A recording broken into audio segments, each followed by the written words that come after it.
setelah saya pindah ke organik, itu alhamdulillah mengurangi, jadi hampir separuh dari konvensional gitu. Nah di situ mulai terasa ke badan, ke apa, jadi nggak ngobat, nggak apa gitu, jadi agak sehat gitu.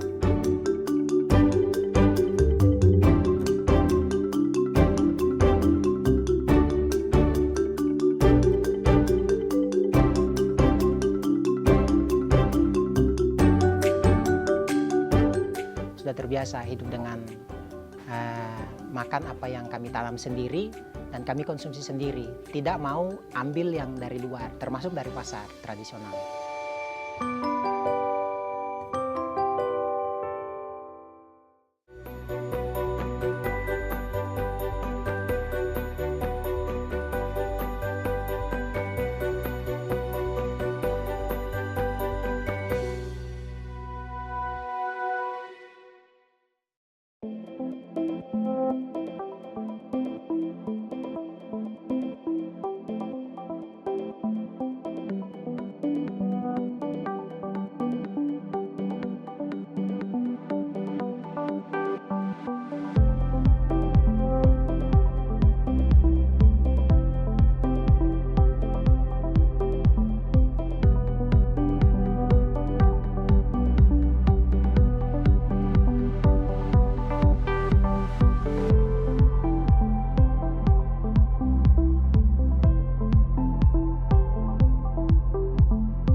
Perkenalkan, nama saya Sudrajat, aslinya dari Bogor. Saya merantau ke Cipanas gitu, pindahan dari Bogor. Kita dulu pertanian di sana, cuma ada masalah kita pindah ke Cipanas.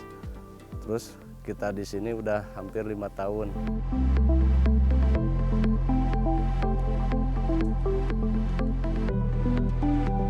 Waktu di konvensional kita yang pertama modal lumayan besar karena pestisida lumayan gede juga harganya gitu.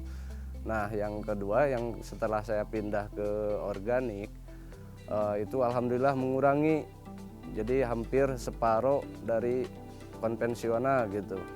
Nah di situ mulai terasa ke badan, ke apa, jadi nggak ngobat, nggak apa gitu, jadi agak sehat gitu. Alhamdulillah di situ saya mulai tertarik ke organik gitu.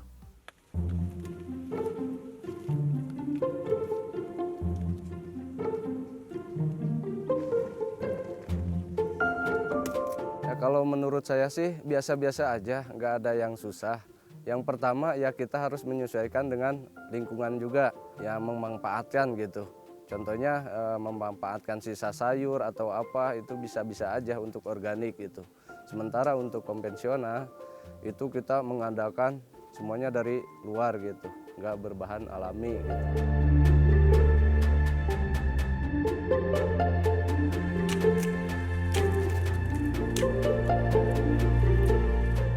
Kalau untuk brokoli sendiri, pertama kita di persemaian selama 1 bulan. Terus kita pindah ke lahan. Selama 20 hari pindah di lahan, kita tambahin pupuk kompos. Udah gitu, perawatannya tinggal kita urug sampai dia timbul akar baru. Nah udah kayak gitu, kita kasih lagi pupuk setelah diurug. Nah baru itu 2 bulan ditanam udah panen gitu.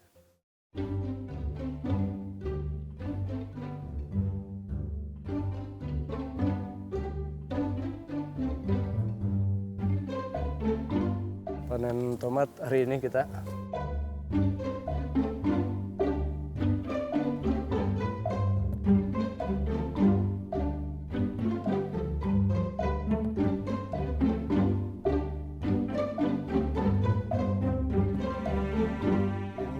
F1 tapi yang warani mereknya.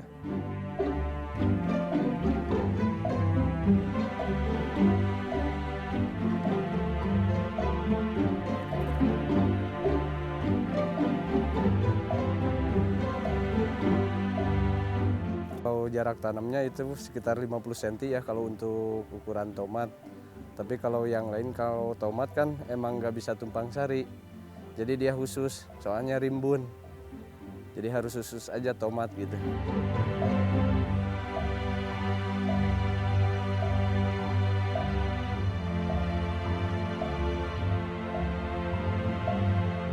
Ya untuk panen kita punya spek, jadi nggak boleh terlalu matang. Jadi model kayak gini itu kita udah pas gitu ukuran, jadi tahan lama gitu di sananya.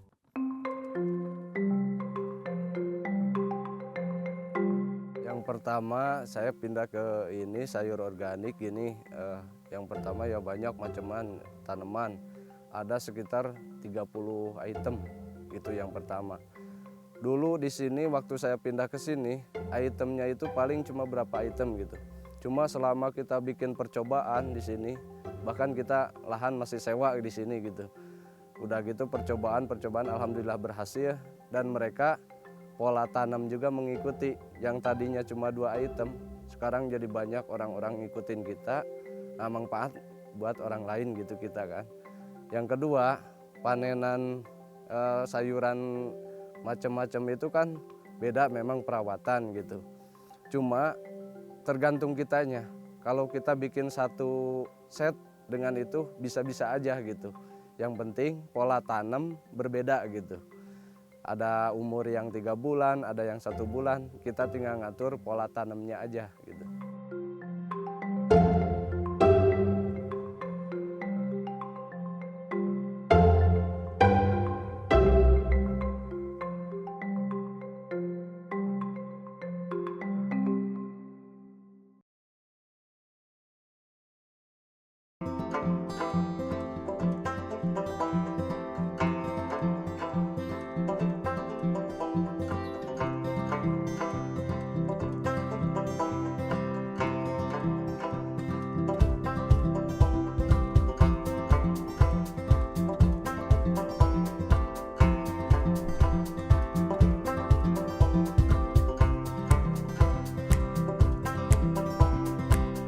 Hari ini kita mau lihat persemaian, dan kita bikin persemaian ini greenhouse. Kita bikin persemaian selada hari ini.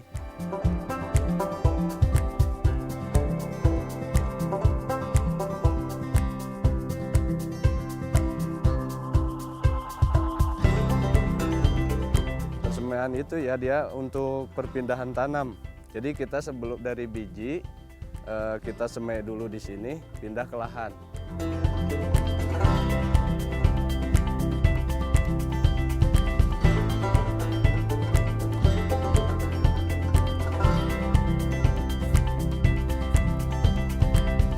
Nah, di persemaian ini kita selama 1 bulan. 1 bulan kita baru pindah ke lahan. Ya untuk menjaga supaya mulus kita yang paling utama ada greenhouse gitu, nggak boleh di lahan terbuka gitu, karena resiko kena sinar matahari langsung mati kayak gitu. Tahapannya yang pertama kita sediakan lahan. Yang utama lahan kisaran kita bikin bedengan kayak gini. Kalau sungkup greenhouse-nya kita pakai plastik atasnya, otomatis kan dia kering di sini, jadi kita perlu nyiram lagi. Tapi kalau greenhouse semacam kayak jaring kayak begini, jadi air masih masuk, tapi nggak gede. Terus kita pakai sungkup ini namanya kalau di sini, tutup lagi pakai plastik gitu.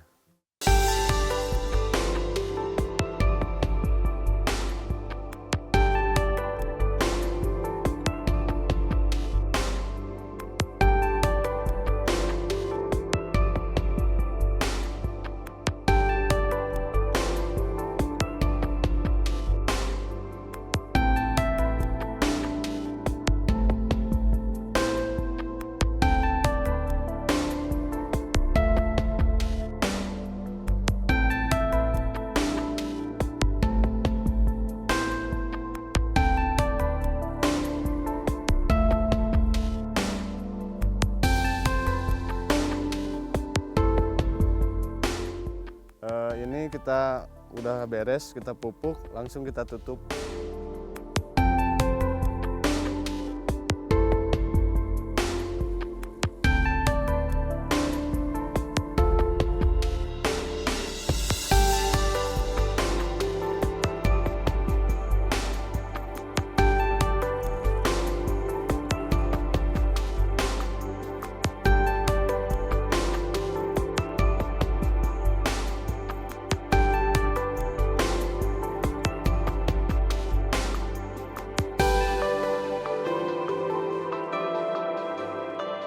kita tertarik ke organik karena memang kita pangsa pasarnya juga masih luas.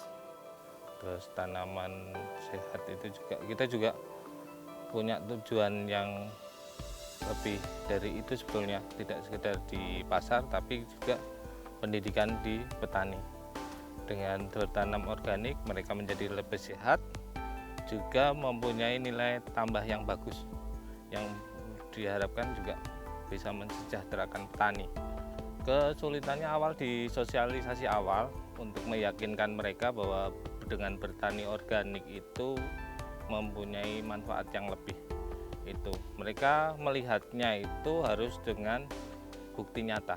Jadi perubahan konversi dari tanaman konvensional ke organik itu butuh waktu sekitar 2 tahun untuk perubahan proses di tanah itu. Proses konversi itu tidak semerta-merta menjadi petani organik itu bisa jualan di level organik. Pangrango memfasilitasi itu.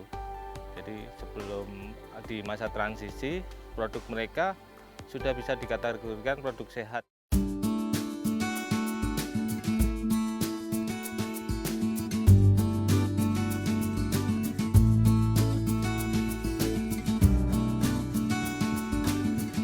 Awal ini berada di sini karena salah satu pertimbangannya adalah didistribusi dan kita mendekatkan kepada petani.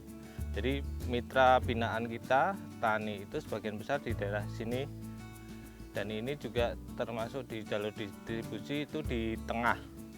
Jadi pangsa pasar kita itu di Jakarta, terus petani kita ada yang dari Sukabumi, Cianjur sendiri, juga sama Lembang.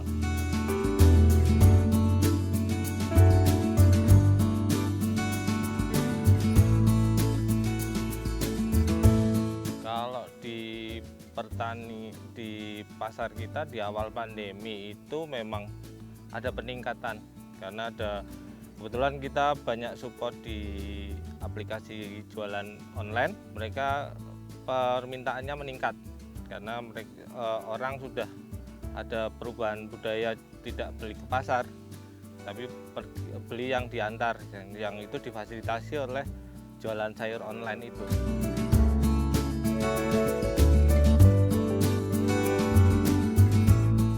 Sekarang kita mau bikin ramuan buat pupuk organik yang buat disemprot. Pertama kita sediain air 3 gayung, kita masukin ke wadah.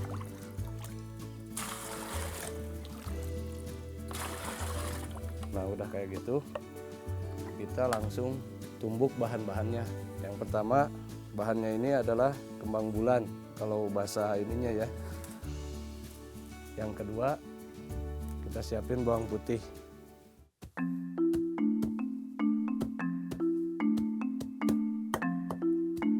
Kita masukkan.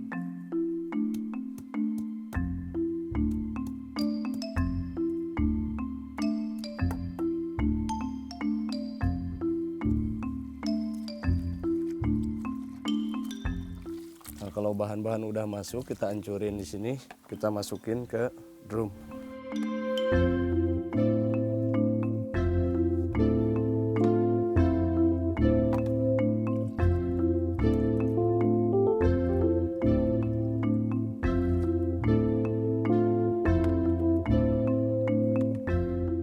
Setelah kita masukkan, kita tutup selama 1 minggu.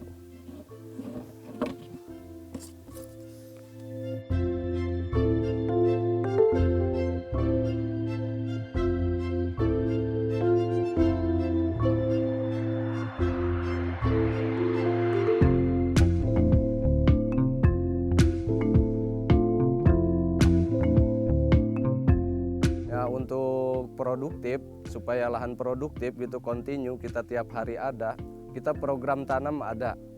Program tanam misalkan ini baru nanam, yang itu udah siap panen gitu. Jadi bertahap. Jadi enggak sekaligus kita nanam tiba-tiba kosong semua. Enggak, makanya kita menganjurkan tumpang sari itu begitu gitu. Pertama tipsnya itu kita disiplin. disiplin dalam cara proses penanaman. Nggak boleh sembarangan kita harus dasar dulu yang kuat gitu untuk organik gitu. Sebetulnya kalau udah jalan gampang-gampang aja. Karena kita kalau semakin memakai pestisida itu justru hama juga kita semakin kebal gitu.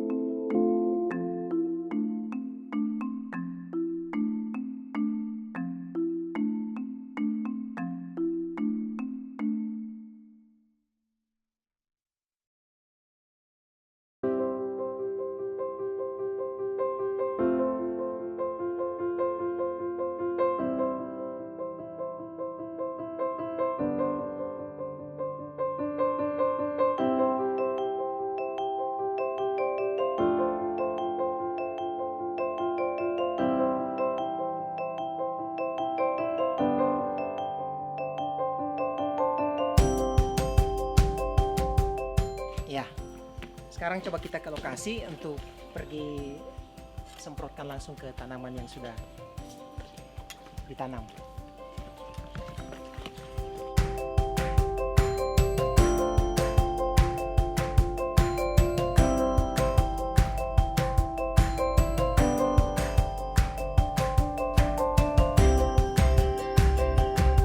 Ya, penyemprotannya pun kalaupun sudah memasuki siang hari biasanya bagian-bagian bawahnya ini yang disemprot, jadi diarahkan ini. Ya, ini supaya betul-betul kena ke hamanya. Hamanya biasanya bersembunyi di bagian bawah. Sudah siang hari, kecuali pagi hari mereka ada di atas.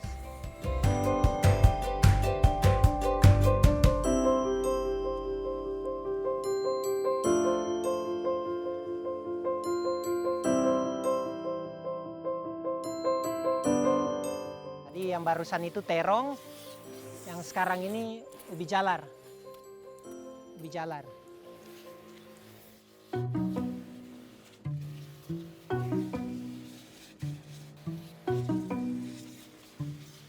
Sebenarnya kalau mau dibilang riset atau apa, lebih sederhananya kami memang sudah terbiasa hidup dengan makan apa yang kami tanam sendiri dan kami konsumsi sendiri, tidak mau ambil yang dari luar, termasuk dari pasar tradisional.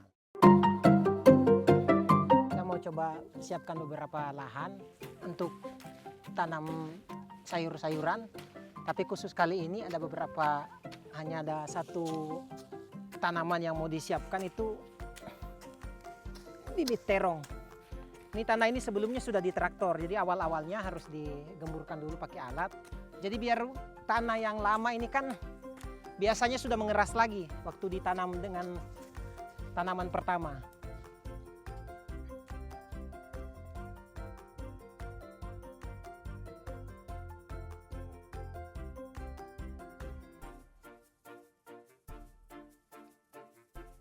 Ya, kalau untuk sayur sendiri biasanya per 3 bulan. Per 3 bulan nanti sebelum 3 bulan sebelum panen biasanya sudah siapkan lagi bibit. Tapi kalaupun kami sudah masuk bulan-bulan kemarau, biasanya untuk sayuran sama sekali tidak ada. Jadi lebih banyak ke tanaman-tanaman keras. Ubi, jadi ubi bisa diambil daun singkongnya ataupun jagung.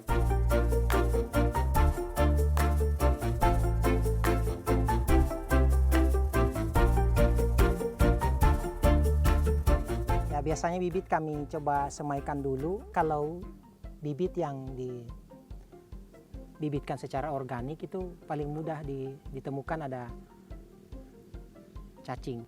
Jadi biasanya kalaupun itu berasal dari pestisida dari luar yang bukan organik, jangankan ada hewan lain ya, cacing aja sudah tidak mau mendekatinya.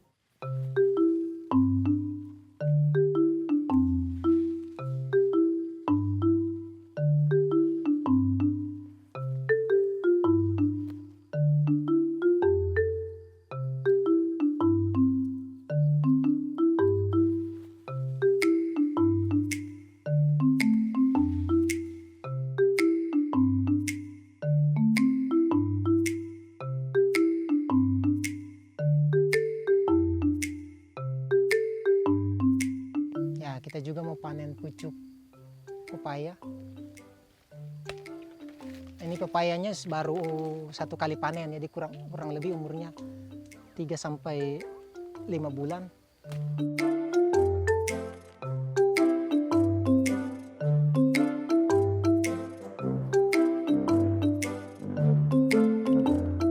Sudah berulang-ulang kami coba pasarkan, laku, tapi nanti paling banyak setelah hasil panen pertama laku, kedua, ketiga itu sudah tidak ada. Sedangkan sayur ini kan kalau hasil pertama ada dan kedua, ketiga pasti ada. Nah, jadi di situ terbengkalainya. Akhirnya hasil kedua, ketiga atau sebaliknya di pertama tidak ada, tiba-tiba di hasil kedua, ketiga ada yang mau beli. Ya bisa dibilang tidak ada penjualan yang bisa diharapkan.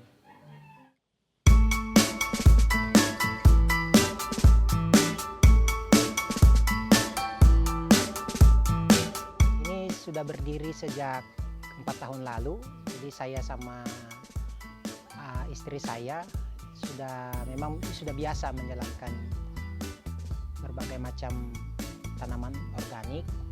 Ya kita sebut sekarang itu herbal. Lalu tapi karena harus punya nama, jadi diberikan nama Kebun Organik Cikalong.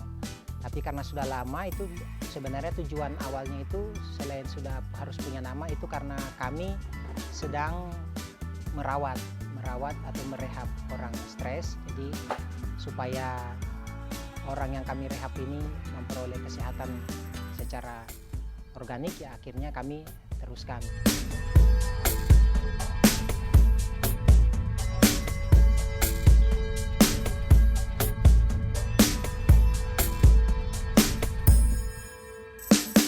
Awalnya itu memang ada satu, ya bisa dibilang masih perempuan ini ya, pemudi lah, yang dirawat itu 7 tahun baru bisa pulih total. Nah dari situ kami berpikir, waduh kalau sampai bertahun-tahun di rumah dari mana sumber makanannya. Nah ya itu Pak Yanto pimpin doa mau makan siang kita. Ya Tuhan,